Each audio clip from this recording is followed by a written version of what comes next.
வீட்டில கற்றுக் கொடுக்கப்படும் அன்பு நம்ம வாழ்க்கையில தொடரும் என்று யோசிச்சிருக்கீங்களா? அப்படிப்பட்ட அழகான சம்பவம் தான் மீனா என்ற ஒரு சின்ன பள்ளி மாணவியோட வாழ்க்கையில நடந்தது.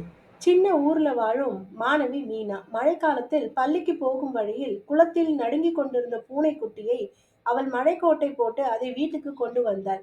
அம்மா கவலைப்பட்டாலும் அப்பா புன்னகையுடன் உயிர்களுக்கு அன்பு காட்டுவது பெரிய குணம் என்று பாராட்டினார். அந்த பூனைக்கு பெயர் புஜ்ஜி. தினமும் மீனாவோட பள்ளி வரை வந்து மியாவ் என்று சொல்லி விடை கொடுக்கும். ஒரு நாள் பள்ளி முடிந்து வரும்பொழுது பெரிய நாய் பாய புஜ்ஜி அதை விரட்டியது. மீனா புஜ்ஜியை அணைத்துக் கொண்டு அழுதாள். அந்த பாசம்தான் மீனாவுக்கு ரொம்ப ஸ்பெஷல். பிறந்த நாள் அப்போ அப்பா கொடுத்த சிறிய பெட்டியில் பூனை வடிவ லாக்கெட் இருந்தது. இது உன் நல்ல மனசு நினைவாக இருக்கட்டும்மா என்றார் அப்பா. குடும்பத்துல கற்றுக் கொடுக்கப்படும் அன்பு நம்ம வாழ்க்கை முழுக்க ஒளியாக இருக்கும்.